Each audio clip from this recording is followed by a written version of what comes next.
In this class, you will be introduced with molecular biology techniques. These are the techniques which have been developed over the years, and these techniques are nowadays essential for different purposes. Next please. So first, what are the molecular biology techniques mean? These methods involve manipulation and analysis of subcellular macromolecules like DNA, RNA, protein and others, and commonly used in the molecular biology, in the biochemistry, in the genetics, the biophysics and many other branches of medicines to explore the research, for disease diagnosis, for therapeutic purpose as well as for forensic purposes. Now, if you have to know the cellular biology, as you know, all disease actually have a cellular component. Most of the disease actually happens in the cell at the subcellular level, and analysis of these different subcellular components requires the help of these different techniques used or grouped together as molecular biology techniques.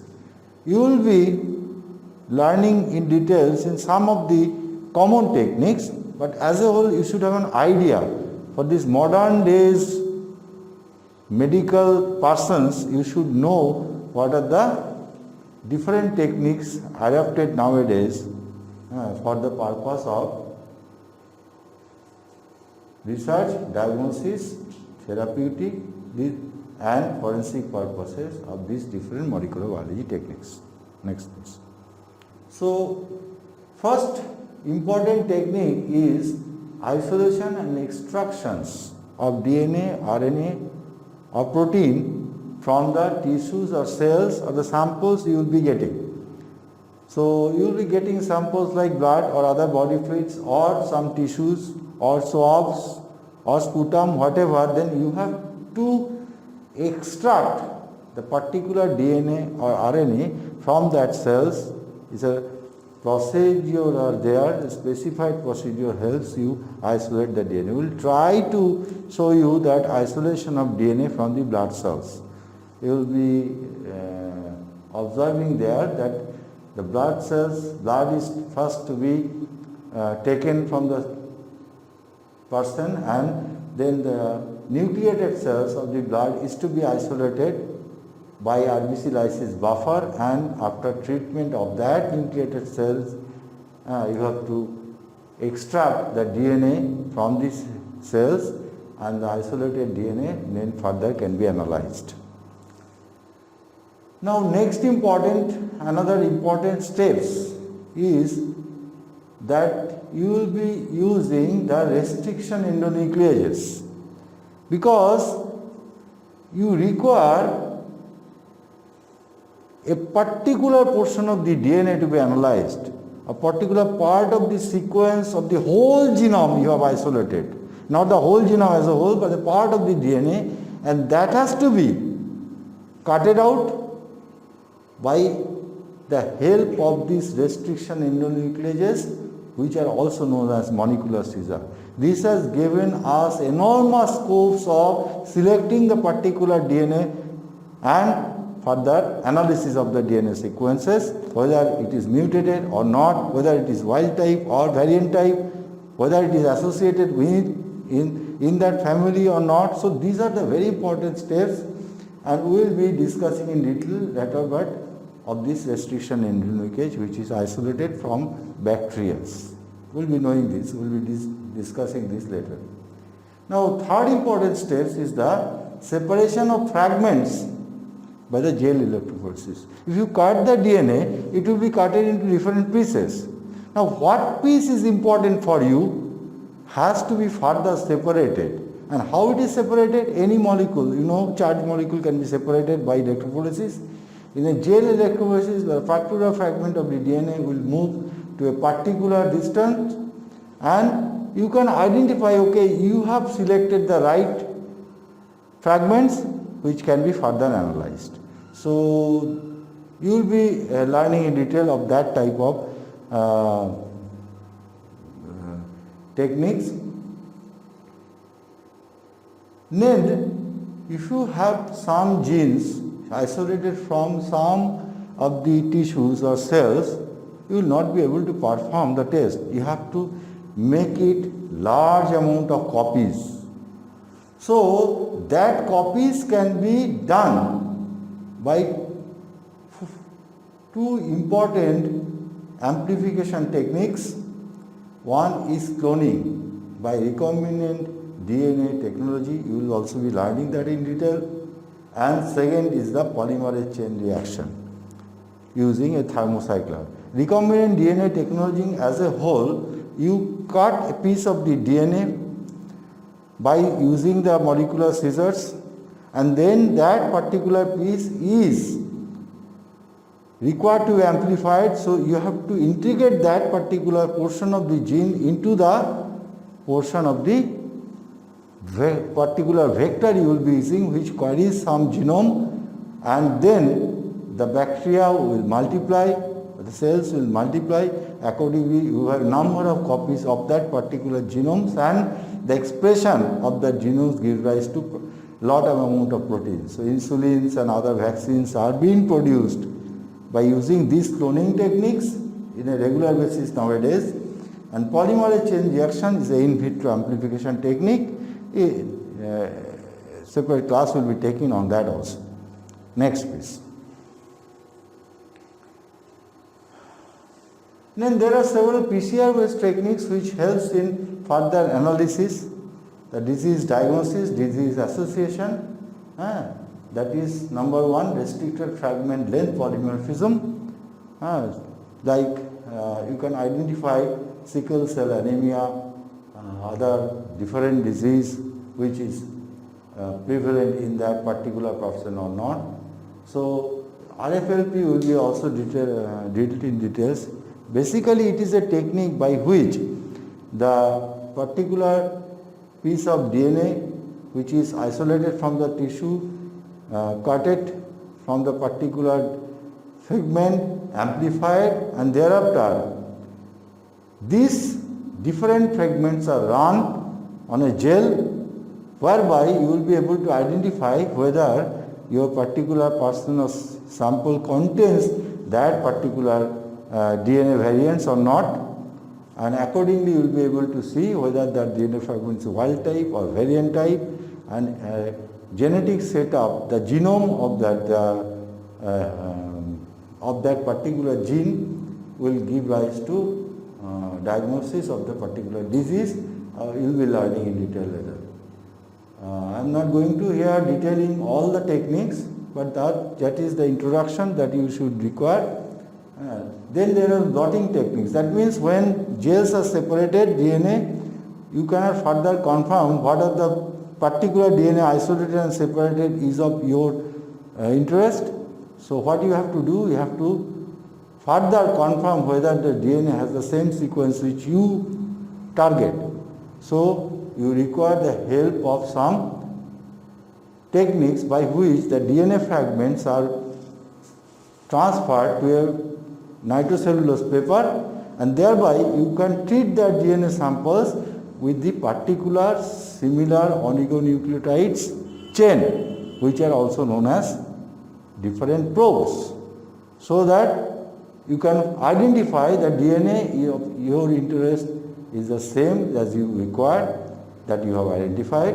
In case of protein also it is done. So blotting techniques are there for identification of the DNA as well as RNA and protein also. You will be learning those techniques, Southern blotting, Western blotting, etc. in your future classes. Next. Now sequencing is very important if you have to further analysis about something new, protein or DNA fragments, and whether this sequence is changed or not. So sequencing of protein you have already learned. Sanger was the pioneer of that sequencing protein of mainly insulin. Thereafter Edmonds has modified the rapid technique of protein sequencing, whereby DNA sequencing is also important. Indirectly can give rise to the protein sequencing as well as it can give rise to your genetic setup. Or you can synthesize some oligonucleotides of your choice whenever you require, like preparation of primer, preparation of probes, you require to sequence and synthesize the DNA. DNA fingerprinting is a technique by which we can be assured of the paternalship of a particular individual. That is usually done in the forensic medicine. That is a definite way of identification of the paternalship, so that is a technique which is also requires those basic techniques like isolation of DNA, then separation of the DNA, then amplification of the DNA, and thereafter separation in the gels, and that particular fragments will give that a picture whether it is associated with that particular father or not. Now chromosomes walking and gene mapping, that is a very, very important technique. When we are going through the total human genome analysis, we have to locate what are the genes in which chromosome, like hemoglobin genes that is present in chromosome 16 and chromosome so one gene, chromosome 16 and chromosome 19, and how it has been identified that okay, this contains this particular location.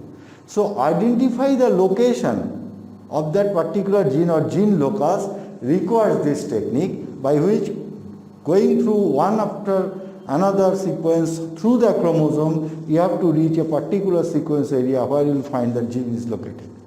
And thereafter you can have the mapping of the whole genome, that okay, these are the genes situated in, these are the parts of the chromosome.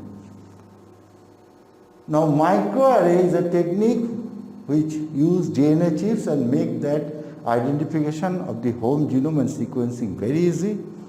This is actually a technique now adopted in very many field of genetic biology. So though it's now very common, but it is a specialized skilled technicians required, so that you can have these techniques.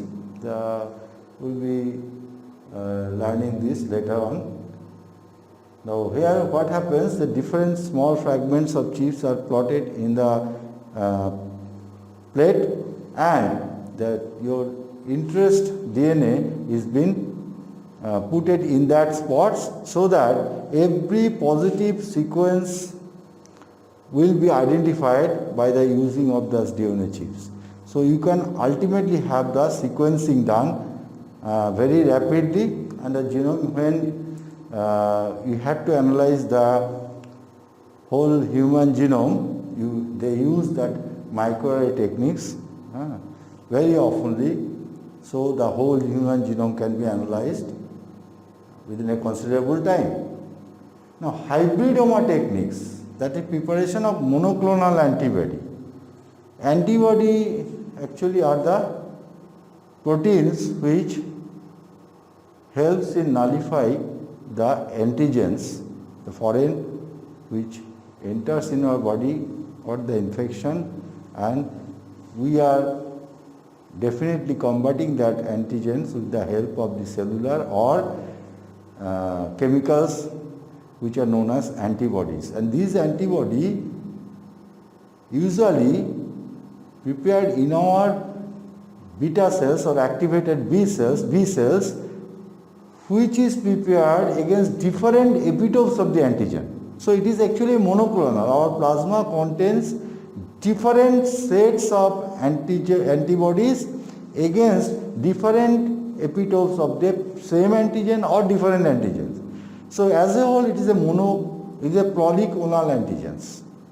But monoclonal antibodies require in techniques of diagnosis like ELISA, chemiluminescence, whereby you have to prepare that monoclonal antibody, and that requires hybridoma technique. You will be learning that hybridoma technique also in the future classes. And the most important thing nowadays is the approach through gene therapy. Very few diseases still now being treated by these techniques, but there are some diseases which is treated definitely by this therapy, like adenosine deaminase deficiency, which causes combined immunodeficiencies. So gene therapy is one of the approach by which you require the molecular biology techniques, and it gives rise to treatment, and many of the diseases are under consideration by the gene therapy nowadays. Next. So now we will just go through what are the basic tools for this molecular biology techniques. What are the things you require before you go for a particular technique? As I have told you, first require a DNA which is to be isolated from the samples. And this DNA can also be a cDNA. cDNA means which is processed DNA, when DNA is transcribed into RNA. And this RNA contains some exons as well as introns. Ultimately all the exons are ligated, so the messenger RNA is formed. This messenger RNA has no intervening sequences, and if you now apply a reverse transcriptase there, the messenger RNA will give rise to a DNA sequences where there is no intervening sequences. And you can keep that particular sequence for your future reference. For any bacteria, virus or other, you can keep it in your library, so that whenever you require to study, you can get that processed DNA or cDNA copies. Restriction endologies we are going to tell you in detail today. Cloning vectors, you will be learning in cloning techniques, where vectors, there are different types of vectors are there. Plasmids are very common, but there are some other vectors. According to the size of the DNA, the different vectors are used, which actually used for the recombinant DNA technology. Now, gel electrophoresis is the basic technique of analysis and separation of the DNAs or RNAs, even the protein. PCR is I have already told you, PCR thermocycler you require along with some reagents to amplify your in vitro DNA. DNA ligases, Taq polymerases, reverse transcriptase, there are many other enzymes which you also require the help to amplify the DNA or clone purpose. Now, Taq polymerase that you will be learning is some enzymes isolated from bacteria, which actually will dwell in the hot springs, so that in the PCR chain reaction, which is a thermocycler, different temperature is set up for a different period of time, so that there is multiple steps of amplification of the DNA from one copy to thousands of copies formed. You will be learning these techniques. Primers are also required for the PCR, that is the oligonucleotide, which can be processed and used for the purpose. Probes, I have already told you, require some probes to identify the particular sequence. This is a known sequence you are using to a complementary DNA sequence or RNA sequence. Blotting apparatus, that is also required for the blotting techniques. High throughput sequencer is used for the sequencing nowadays, and Human Genome Project gives us, and the mapping of the total protein DNA mapping helps us to identify the different sequence and location of the gene. For the purpose of expression and study of a genetic mutation, we now use different transgenic and gene knockout mice for the study of the expression of the particular sequence. Next please. We will be learning now about the restriction nucleage, restriction endonucleages. What are those? Endonuclease they cut not from the end but the middle of the particular DNA segments. Each restriction enzyme cuts DNA at a specific sequence of the nucleotide. There are some restriction sites for a particular restriction enzyme, and they cut the DNA on that particular site, not any other site can be used, and cut specific sequence. So this was actually discovered by Werner Erber in 1960. It was found in wide ranges of bacteria. They observed that this type of enzymes are found in different bacteria. And thousands of restriction enzymes afterwards have been discovered, and 100 different DNA sequences or restriction sites now can be selected for the particular restriction enzymes. Now, why the restriction enzyme present in the bacteria? Because this is some system they have developed known as restriction modification system. That is nothing but when a particular virus invades a bacteria, it's a foreign DNA or RNA is invading a bacterial population. What bacteria does? It immediately cuts that particular DNA, not his own DNA. His own DNA is preserved, rather than select that particular DNA, foreign DNA, and cut into pieces so that it cannot survive in their own cells. So they modify, their own DNA is modified to some extent by the methyl coding, and this modification helps them to protect their own DNA. Instead they cut through the DNA of the foreign viruses so that they can survive. So this restriction modification system is there so that they have lot of different restriction enzymes, and we are now using that restriction enzymes to cut the specific sites of the DNA according to our choice, and have been isolated and separated from different bacteria. Next please. Now how this restriction enzyme works? So restriction enzymes are site-specific DNAs generating double-stranded breaks. Until now, more than 600 naturally occurring restriction enzymes have been identified. They are recognized. They recognize actually 4 to base pair sequences. Restriction cuts are most often asymmetric, generating single strand overhangs or sticky ends. Restriction cuts are less frequently symptomatic or giving rise to blunt ends. What does it mean actually? Now here is the restriction site, and this restriction site is cutted here by this restrictor enzyme EcoR1. Now name of this enzyme is interesting how it is named. Now basically that is the name of the bacteria from where it is isolated. That is E. coli. The first letters are actually from the bacteria, and thereafter it is the type of the enzyme.